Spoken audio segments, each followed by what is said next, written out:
Hello friends, मैं हरिनारायण साहू गुरु IAS online classes के इस प्लेटफॉर्म पर आप सभी का स्वागत करता हूं। इस वीडियो में हम देखेंगे भारतीय संविधान के स्रोत, अर्थात जब भारतीय संविधान बनकर तैयार किया गया तो संविधान में कौन सा प्रावधान किस देश से लिया गया, यह भी एग्जाम की दृष्टि से आपको या हमें विभिन्न एग्जामों में, कंपटीशन के एग्जाम में आता है, तो इसे पढ़ना भी बहुत जरूरी होता है।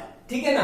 तो आज हम समझेंगे कि भारतीय संविधान में किस देश से क्या क्या लिया गया। मैं एक एक करके आपको ये सब चीजें बताता रहूंगा। ठीक है। तो सबसे पहले अगर इस तरफ लेफ्ट साइड देख लेते हैं हम देश, और देश के बाद राइट साइड देख लेते हैं उसके प्रमुख प्रावधान। इनको याद करने के साथ साथ इनको समझना भी है क्या, वो मैं आपको एक एक चीज इसमें बताता जाऊंगा। क्लियर है। तो सबसे पहले मैंने यहां पर लिखा है यूएसए, अमेरिका, अर्थात अमेरिका के संविधान के प्रावधान से हमने भारतीय संविधान में क्या क्या शामिल किया है, ये उसकी लिस्ट है। एक एक करके देखते चलते हैं और उसको समझते चलते हैं। क्लियर है। तो सबसे पहले अमेरिका से हमने ली है न्यायपालिका की स्वतंत्रता। न्यायपालिका की स्वतंत्रता क्या होता है? न्यायपालिका की स्वतंत्रता आप सभी को मालूम ही होगा। हमारे देश में एक न्यायपालिका की एक चैन है। सबसे जो ऊपर होता है सुप्रीम कोर्ट, उसके अंतर्गत 25 हाई कोर्ट हैं और हर हाई कोर्ट के अंतर्गत डिस्ट्रिक्ट कोर्ट और उनसे कोर्ट आते हैं। क्लियर है। तो इसकी स्वतंत्रता बरकरार रखी गई है। स्वतंत्रता से तात्पर्य है कि न्यायपालिका में किसी का हस्तक्षेप नहीं होगा। आपने देखा होगा, क्या कोई सरकार न्यायपालिका में हस्तक्षेप कर सकती है? सरकार किसी फैसले को बदलवा सकती है? नहीं ना।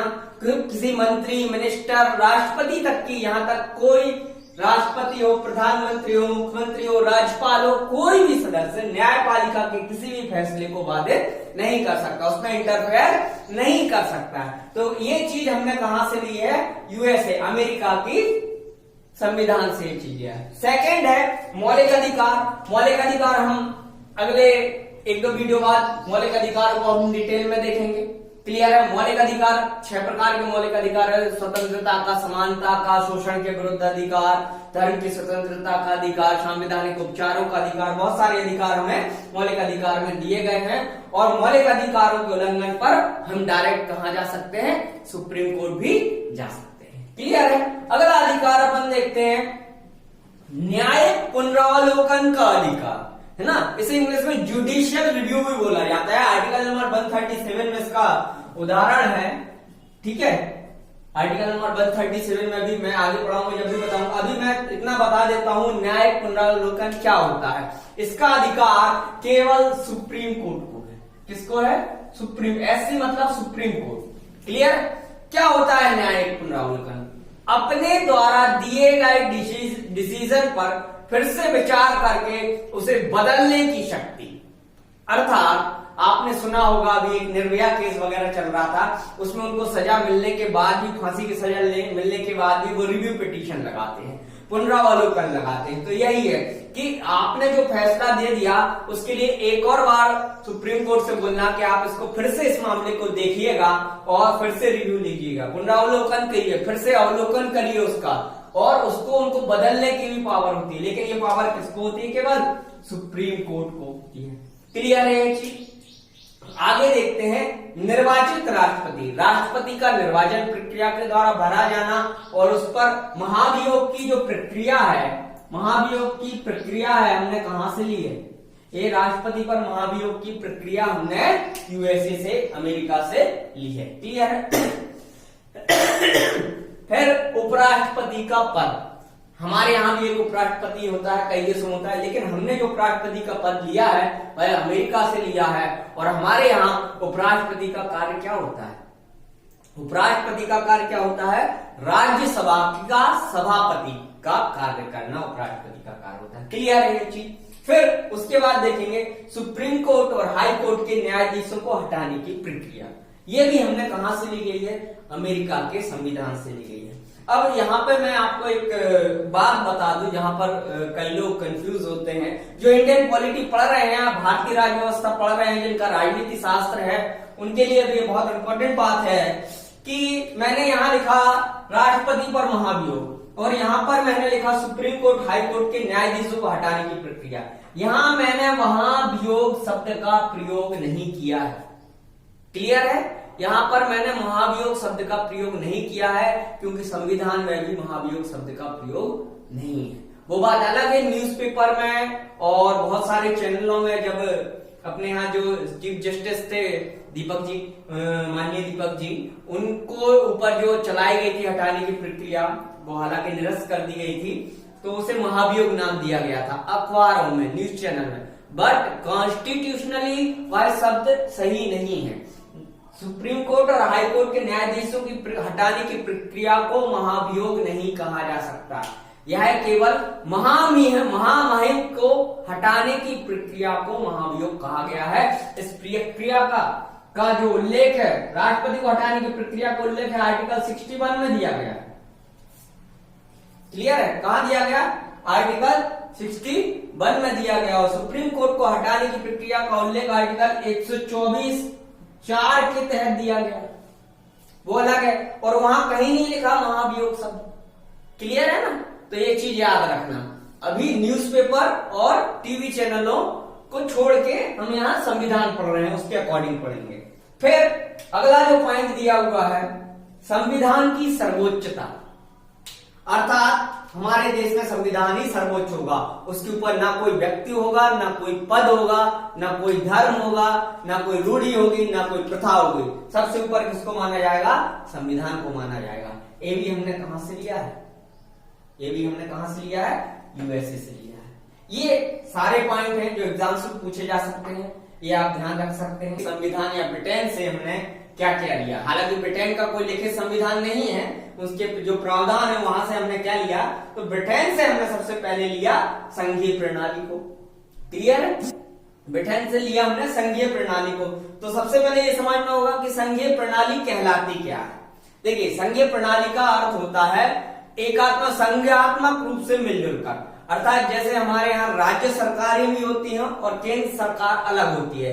राज्य सरकार को भी कार्यों का बंटवारा होता है और केंद्र सरकार का अलग होता है। कुछ कार्य ऐसे होते हैं जो केंद्र सरकार भी करती है और राज्य सरकार भी मिलकर करती है। तो ये मिला जुला रूप है, अर्थात राज्यों का संघ होना। ठीक है? ये व्यवस्था हमने कहां से ली है? ब्रिटेन से ली है। एकल नागरिकता, क्लियर? ये भी हमने कहां से लिया है? ब्रिटेन से लिया है। और दोहरी नागरिकता क्या होता है? जैसे यूएसए में दोहरी नागरिकता होती है। क्लियर? यूएसए में क्या होती है? एक USA country, United state of America की नागरिकता मिलती है और वहां पर लगभग 50 जो राज्य स्टेट है वहां की अलग से नागरिकता मिलती है। अर्थात जैसे अपने भारत में अगर दोहरी नागरिकता होती तो क्या होता? मध्य प्रदेश के भी नागरिक होते हैं आप अलग और देश के अलग नागरिक होते हैं, लेकिन हम मध्य प्रदेश के नागरिक नहीं होते हैं, मध्य प्रदेश के मूल निवासी होते हैं। हमारे यहाँ दोहरी नागरिकता नहीं है, ये है उसका प्रावधान। वहां पर दोहरी नागरिकता चलती है। क्लियर है? और एक दोहरी नागरिकता का ऐसा भी प्रावधान होता है कि अगर आप एक देश की नागरिकता लिए हुए हो और साथ ही दूसरे देश की नागरिकता का भी प्रावधान आप कर सकते हैं। ऐसा हमारे यहाँ नहीं है, एकल नागरिकता। तीसरा है विधि निर्माण की प्रक्रिया, कानून निर्माण की प्रक्रिया। संसद में जो एक्ट बनते हैं, जो कानून बनते हैं, उसके निर्माण की जो प्रक्रिया है वह हमने कहां से ली है? ब्रिटेन से ली हुई है। यह प्रक्रिया मैं आपको आगे चलकर समझाऊंगा जब संसद की प्रोसीजर आएगी, राष्ट्रपति के बाद जब हम संघ पढ़ेंगे भारतीय संविधान में, जब मैं विधि निर्माण की प्रक्रिया समझाऊंगा। यह 3 चरणों से होकर गुजरती है। क्लियर है? उसके बाद हमने लिया मंत्रिमंडल प्रणाली, अर्थात जो पूरे सांसद चुनकर आते हैं उनमें से कुछ लोगों को मंत्री बना दिया जाता है जो विभागों का कार्य देखते हैं। वह प्रणाली भी हमने कहां से ली है? ब्रिटेन से ली है। मंत्रिमंडल प्रणाली ब्रिटेन से ली है। अगला है संसदीय विशेष अधिकार। ये क्या होते हैं संसदीय विशेष अधिकार?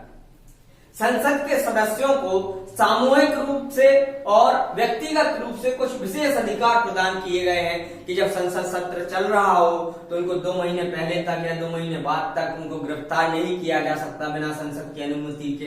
उनको किसी समन जारी नहीं किया जा सकता। संसद में उनको बोलने के लिए अगर वो उनको क्या न्यायालय में चुनौती नहीं दी जा सकती। ऐसे बहुत सारे विशेष अधिकार है, इनको भी हम अलग से पढ़ेंगे। ये सारे हमने ब्रिटेन से लिए गए हैं। अगला देश जो आता है वो है आयरलैंड। वो कौन सा है? आयरलैंड है। आयरलैंड से हमने क्या लिया? बहुत ही इंपॉर्टेंट, जो कई बार एग्जाम्स में पूछा गया है, नीति निर्देशक तत्व, डायरेक्टिव प्रिंसिपल ऑफ स्टेट, तो आर्टिकल नंबर 36 से 51 तक दिए गए हैं। क्लियर, ये अपन पढ़ेंगे। ठीक है, फिर अगला है राष्ट्रपति के निर्वाचक मंडल की व्यवस्था। निर्वाचक मंडल क्या कहलाता है, पहले तो आपको यह समझना पड़ेगा।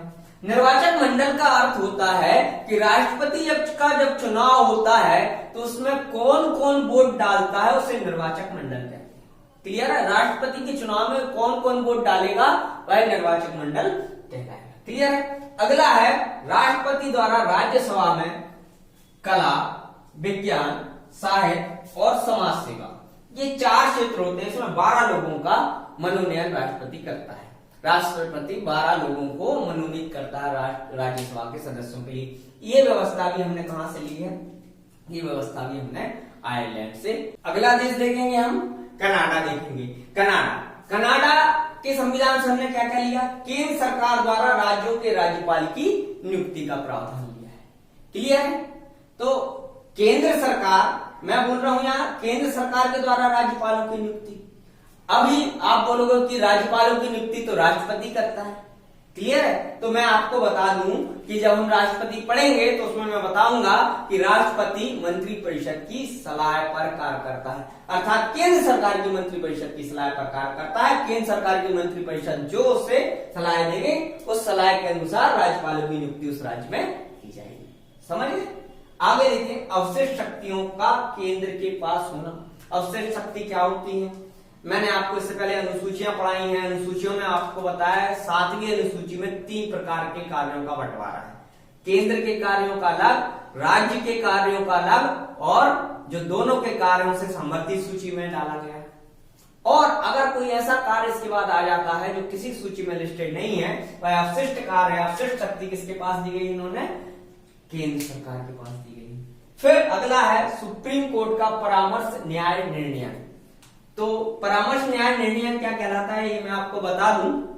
सुप्रीम कोर्ट जो है वह, जैसे राष्ट्रपति को जब कोई सलाह चाहिए होती है तो वह सुप्रीम कोर्ट से सलाह मांग सकता है। तो सुप्रीम कोर्ट के पास ये शक्ति है कि वह राष्ट्रपति को परामर्श दे सकती है। तो इसी को कहते हैं परामर्श न्याय निर्णय की शक्ति। अगला देखेंगे अपन किससे, सोवियत संघ यूएसएसआर था पहले, अब रूस हो गया है। यहां से हमने मौलिक कर्तव्य लिए गए हैं जो संविधान के भाग 4 का के अंतर्गत 51 का में रखे गए। मौलिक कर्तव्य हम डिटेल में पढ़ेंगे। क्लियर है, आगे देखेंगे जर्मनी। जर्मनी से क्या लिया, जर्मनी देश से आपातकाल के दौरान राष्ट्रपति के मौलिक अधिकारों को निलंबन करने की शक्ति हमने कहां से ली है, जर्मनी से ली गई।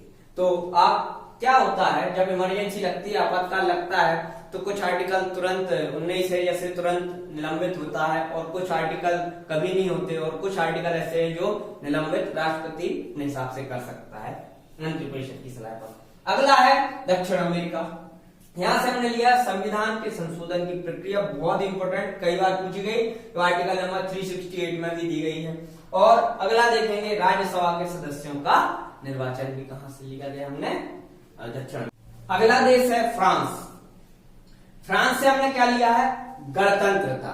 गणतंत्र में अभी समझा रहा हूं। और दूसरा लिया स्वतंत्रता, समानता और बंधुत्व के आदर्श, अर्थात सबको स्वतंत्रता दी जाएगी, समानता रहेगी सबको, बंधुत्व का भाईचारा रहेगा। ये सारी चीज हमने फ्रांस से ली गई। अगला ये जो पॉइंट है गणतंत्र का, इसका मीनिंग मैं आपको समझाता हूं। गणतंत्र दिवस हम सारे लोग मनाते आए हुए हैं, तो गणतंत्र का मीनिंग भी हमें मालूम होना चाहिए। लेकिन ये दुख की बात है कि मेरा ये एक्सपीरियंस रहा है, बहुत से लोग इसका सही जवाब नहीं दे पाते। गणतंत्र का लोग बोलते हैं जनता का, जनता के द्वारा शासन, या कई सारी चीज बोलते हैं। हमारा संविधान लागू हुआ था इस दिन इसलिए गणतंत्र हो गया, संविधान लागू हो गया तो गणतंत्र हो गया हमारा। ये नहीं है। तो गणतंत्र का सही अर्थ क्या होता है मैं आपको समझाता हूं। उस देश को, जैसे ब्रिटेन गणतंत्र नहीं है, यूएसए गणतंत्र है, भारत गणतंत्र, ब्रिटेन गणतंत्र नहीं है, तो मैं आपको समझाता हूं। जिस देश का राष्ट्र प्रमुख का पद चुनाव प्रक्रिया के द्वारा भरा जाए, हमारे यहाँ राष्ट्र प्रमुख कौन होता है, राष्ट्रपति, और राष्ट्रपति का पद चुनाव प्रक्रिया के द्वारा भरा जाता है।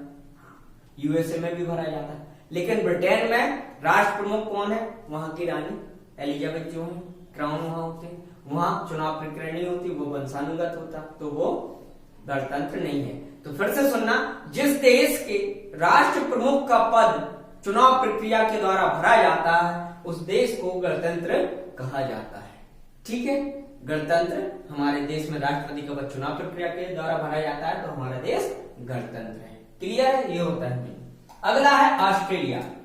ऑस्ट्रेलिया से हमने जो संविधान में प्रस्तावना की भाषा ली है वो ऑस्ट्रेलिया से ली हुई है। ये पूछा गया क्वेश्चन है।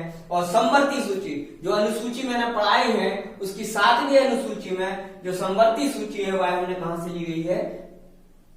ऑस्ट्रेलिया से ली गई। और संसद के दोनों सदनों की संयुक्त बैठक, जब संसद लोकसभा और राज्यसभा में किसी बिल या अधिनियम को लेकर, विधेयक को लेकर मतभेद होता है तो संयुक्त बैठक का प्रावधान होता है। और ये अभी तक 3 बार हुई है। संयुक्त बैठक 3 बार ही हुई है। जब से संविधान बनकर तैयार हो, देश आजाद हुआ है, संयुक्त बैठक 3 बार हुई है। और इसमें से मैं एक और बात बता दूं, केवल एक व्यक्ति ऐसा है जो इन तीनों बैठक में एज अ सांसद वहां उपस्थित थे। वो थे माननीय हमारे श्री पूर्व प्रधानमंत्री स्वर्गीय श्री अटल बिहारी वाजपेयी जी। क्लियर है, याद रखना है, नोट डाउन कर लेना। केंद्र और राज्यों के बीच संबंध और शक्तियों का बंटवारा भी हमने ऑस्ट्रेलिया से लिया गया है। क्लियर है, ये सारे एक हम लोग ने एक लिस्ट देख ली किस देश से हमने क्या लिया था। ये थोड़ा सा फैक्चुअल नॉलेज है जिसे आप 2 से 3 बार पढ़ेंगे तो आपको याद हो जाएगा और डिस्कस करिएगा। अगर वीडियो मेरा पसंद आए, अच्छा लगे तो इसे लाइक करें, शेयर करें और मेरे चैनल को सब्सक्राइब करें। धन्यवाद दोस्तों।